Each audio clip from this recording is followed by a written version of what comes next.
The emergency session of the Galactic Council had been called in desperation. For 6 months, the Terran colonial fleet had swept through hegemony space like a plague of destruction, dismantling installations that had stood for centuries and reducing entire battle fleets to scrap metal drifting in the void. High Counselor Zethrak of the Altarian Republic called the assembly to order, his crystalline form refracting the chamber's lights as he addressed the gathered delegates. We are here to discuss the unprecedented aggression displayed by the human military forces. Their actions violate every treaty of civilized warfare. General Patricia Hayes stood in the defended circle, her uniform bearing the scars of recent battles.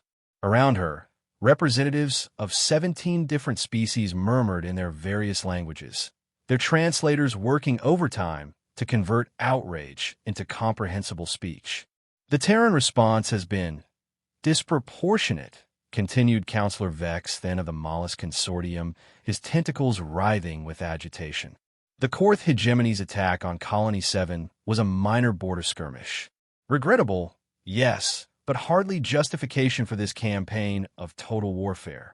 General Hayes remained silent, her weathered face impassive as delegate after delegate rose to condemn humanity's actions. They spoke of proportional response, of civilized conflict resolution, of the importance of maintaining galactic stability. Finally, Zethrak gestured for silence. General Hayes, you have heard the concerns of this council. The Terran Federation must cease its military operations immediately and submit to arbitration. The hegemony has already agreed to reparations for the unfortunate incident at Colony 7. Hayes stepped forward, and something in her movement made the assembled delegates fall silent. When she spoke, her voice carried clearly through the vast chamber. Counselors, with respect, I don't think you understand what happened 6 months ago.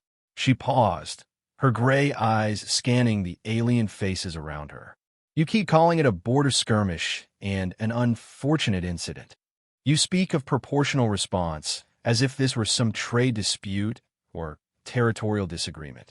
The hegemony's war prime, Korthval, rose from his seat, his armored bulk towering over the human general. It was a tactical strike against a military installation, standard operational procedure in contested space. Hayes turned to face him directly, and several delegates shifted uncomfortably at the look in her eyes. War Prime, Colony 7 wasn't a military installation. It was a farming colony.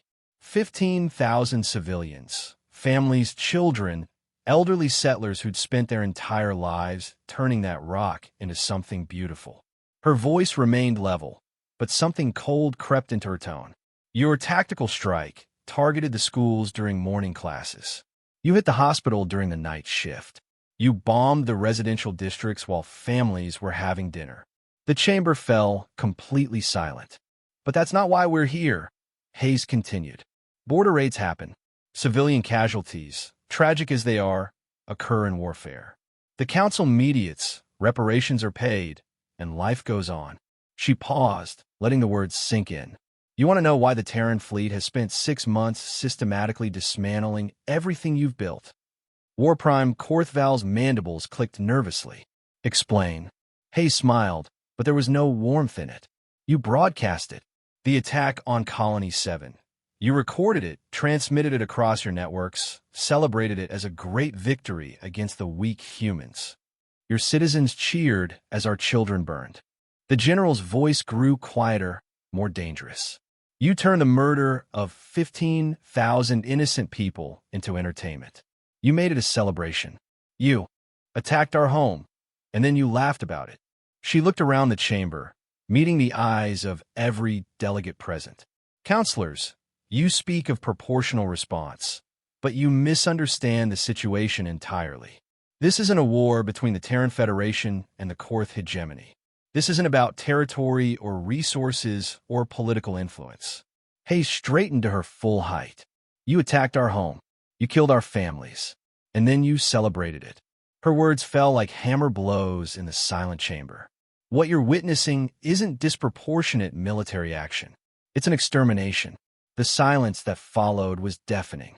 For the first time in galactic history, A species had declared not war, but complete annihilation of another. War Prime Korthval's voice was barely a whisper.